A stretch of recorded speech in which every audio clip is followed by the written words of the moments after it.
What's going on, everybody? Welcome back to College Football Talk with Peter Burnett, and in today's episode, I'm going to be providing my way too early look at the projections that I am kind of looking towards for the 12-team playoff this year. I'm going to be going over each of the teams that I have, given a brief explanation for both, and some of the teams that I have on the outside looking in. But if you go on to enjoy this video, please feel free to leave a like, consider subscribing to the channel, and turn on those post notifications so you're always up to date whenever I post.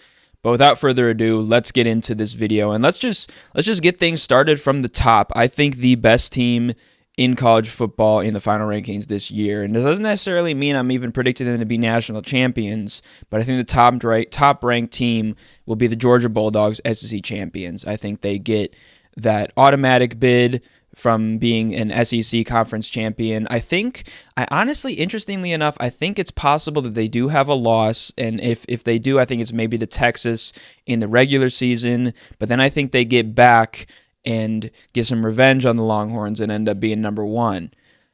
I think they have a lot of production returning. Obviously, they have some turnover to the NFL, but I think they're also going to be motivated by last year's loss to Alabama in the SEC championship game and missing out on the playoffs entirely. And I think they'll be back to the form that, or at least near the form that led them to back-to-back national championships. Coming in at number 2, and very similarly, I'm split on this one, and I think if the matchup goes one way in the regular season, it might go the opposite way in the conference championship game, and that's Ohio State at number 2. I think at the very top of the conference, it's between them and Oregon. I don't think Michigan is going to fall off this year by any stretch of the imagination. I think if it was a 4-team playoff, Michigan would be at risk of missing it this year, but because it's this 12-team field, I don't expect them to be left out of the field, but more on the Wolverines in a little bit. I think the Buckeyes, I've talked about them in another video, just about all the production they have coming back next year and the production that they're bringing in as well from the transfer portal or even their recruiting class, which isn't up there, actually. Their recruiting class is as good as it has been maybe previously, but it is one of the top classes. They have top player Jeremiah Smith coming in. But I think this Ohio State Buckeyes team, if they lose the matchup in Eugene, I think that is kind of the fuel for the fire the rest of the way. I think they go undefeated the rest of the way. I think they get that win over the Wolverines in Columbus, and I think maybe they get either back-to-back wins over the Wolverines or a win over the Ducks in the conference championship game. And I think there is a very high likelihood that we have a 3-way tie at the top of the Big Ten between the Buckeyes, the Ducks, and the Wolverines. I think the Buckeyes just have what it takes this year to get back to being the best team in the conference and winning to seal that conference championship and the auto bid to the playoff. At number 3, I think this one's honestly a pretty easy choice. They could be number 4. I have them at number 3, and that's the Florida State Seminoles. I think they are still, in spite of all the NFL talent that they are losing this year, I think they still are the top team in the ACC. I think they're the team to beat. And overall, I think the Seminoles probably have the clearest path to the college football playoff. And this year, it won't matter. They absolutely cannot be left out as long as they win that conference championship game. And really, as long as they finish with 2 or fewer losses. So I have the Seminoles at number 3. And then at number 4, this one, I'm kind of between two teams. This would I guess almost obviously be the Big 12 champion. I don't think there's another conference that can have this bid. So it's all about who wins the Big 12. I think there's a couple of teams. Arizona, I think they kind of had some things thrown into question when Jedd Fisch left, but I've talked about the Wildcats a good amount, especially as the season kind of wound down and in the kind of look back at this season. But being able to keep their top quarterback and their top wide receiver, Noah Fafita and Totoiroa McMillan, I think those are both huge. It's huge to keep both of those guys in Tucson. But I think Utah will be the team to beat. I think having Cam Rising coming back at quarterback to lead this Utes team will be huge. I think they have a couple other players as well. They have a tight end coming back who led the team in maybe not so much receptions and statistically, but was a leader for the team, and he'll be coming back this year as well. So I think the Utes are the team that gets the job done in the Big 12. I think there are some other contenders again, like Arizona, Kansas, Oklahoma State, Kansas State, maybe even Colorado. It's a very wide open conference, but I think the Utes are the team to beat, and they are the team that I have at number 4. So here we go with the mainly at-large bids, and these first 6 really are kind of pretty easy. I have Texas at 5. I think the Longhorns return a lot of production, and they're very, very close to being a team that I think could win the SEC this year. I have Oregon at 6, kind of in the same way. I think they are a favorite for some people, or they're the second favorite to Ohio State in the Big Ten this year. I think they have so much either coming back or coming in, like quarterback Dylan Gabriel or Dante Moore. I would imagine Gabriel is the one who gets the nod at quarterback, but it'll be interesting to see there. And I think the Ducks overall have a well-rounded roster, and Dan Lanning is probably one of the top coaches in college football. And for each of these teams, I'll be taking kind of a deeper dive as we kind of get further into the offseason here. Still, obviously, it's only late February now, so there's still a lot of chips to fall. But I think these two teams, Texas and Oregon, if this was a 6-team college football playoff field, I think they would be the two teams that would be kind of shoo-ins to get those other spots, unless in a 6-team playoff there was a spot reserved for a group of 5 team. Coming in at number 7 is Ole Miss. I think retaining quarterback Jackson Dart this year will be huge for the Rebels offense. They put up some of the best offensive numbers in the country.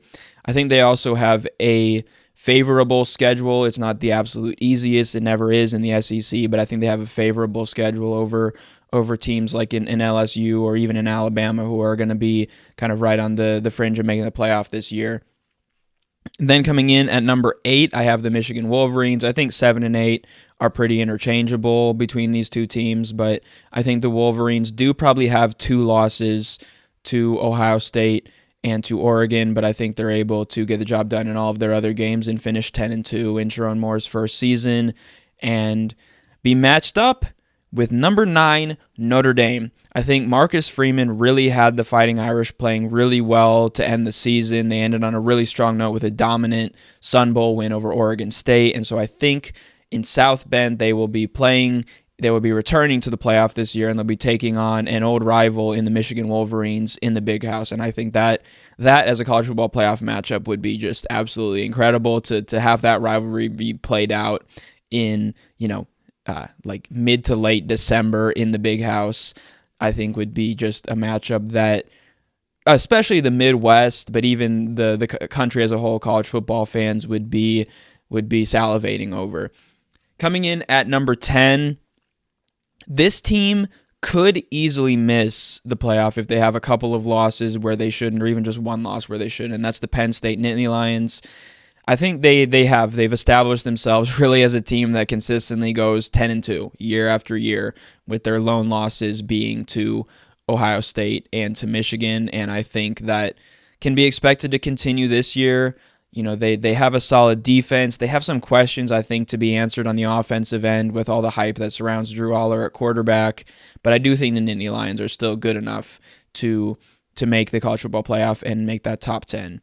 And so here's where things get really interesting. I think those top 10 spots, I think my picks there probably aren't going to surprise a lot of people. I think that's pretty uniform with what a lot of people are expecting.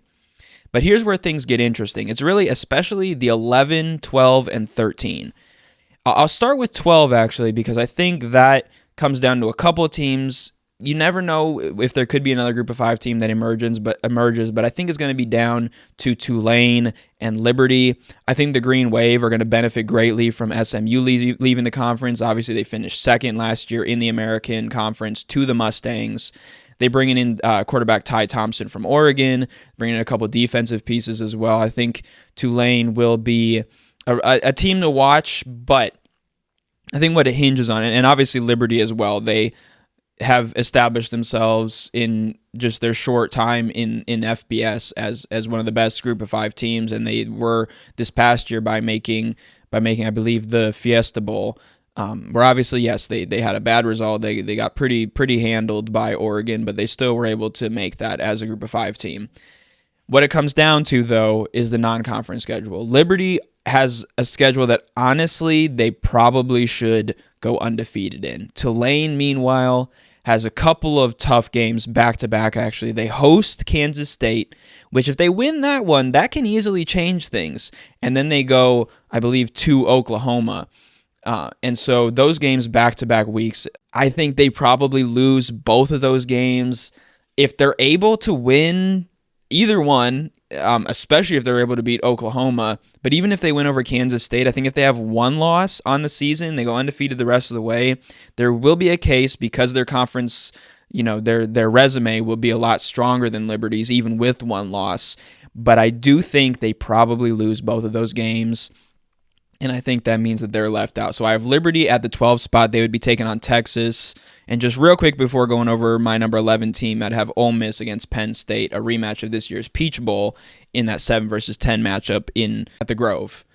And so here we go with number 11. Who do I have as the team that'll be taking on Oregon? I think there's so many teams. There's going to be teams that are left out, and this is, I think, is the most probably hotly debated, contested one, because there are some teams that I think are kind of favored to take this position. There's teams that either made the college football playoff last year in Alabama or Washington. There's teams that were just, right around this spot where they were ranked. That's Oklahoma and Missouri. I think, though, it's more likely that we have a team that finished around 6, 7, 8 wins this year that gets this final spot. I think there's going to be a team that takes a leap. And there's always teams that receive a lot of hype. And I really am hesitant to do this because I don't want to get on this hype train too much because they always have it going down there. But it's in Coral Gables, the Miami Hurricanes. I think in spite of their 7-6 finish, they had games that they should have won last year. I think bringing in a veteran leader at quarterback like Cam Ward, having a lot of young talent to mix with that with back-to-back top 10 recruiting classes, I think will be big for the Hurricanes, and I think they are finally able to get to either a 10-2 or maybe even an 11-1 record. I think they have a manageable schedule as well, and early on, I'm going to pop up their schedule here while I'm talking about them. They go to Gainesville to take on the Gators to open the season. I think if they can win that game, it's the springboard that they'll need where they could easily finish with one loss. I think it would be to Florida State. And it's possible maybe they go up against the Seminoles again in the ACC championship game. But this, I think, is a team to keep an eye on. Again, they, along with Texas A&M, are two teams that are always hyped up in the preseason and never really deliver. But I think bringing in a veteran leader like Cam Ward, as long as he can fit into that system well and stay healthy, will be important for the Hurricanes because I think that's maybe something they've missed in past years. I know there's been hype like this. Sam Hartman going into Notre Dame this past year, where a team that maybe has missed that quarterback presence, you kind of build that expectations, bring it up to another level, and they kind of fail to live up to those. But I think Miami maybe does get it done. I think part of why Miami struggles, though, too, is all the off-the-field distractions that come with playing in South Florida, over there by South Beach. But I think the Hurricanes are the team that gets in. And here are some of the teams that I have being kind of maybe like the first 4 out. I have Alabama, Missouri, Kansas, Oklahoma as the first 4 out. And then I have Clemson, Arizona, NC State, and Tulane. Tulane is kind of the group of 5 team that's left out there. So that's my kind of, I guess at this point, maybe not so much way too early, but definitely early look at the college football playoff, my projections for what I think the field will look like.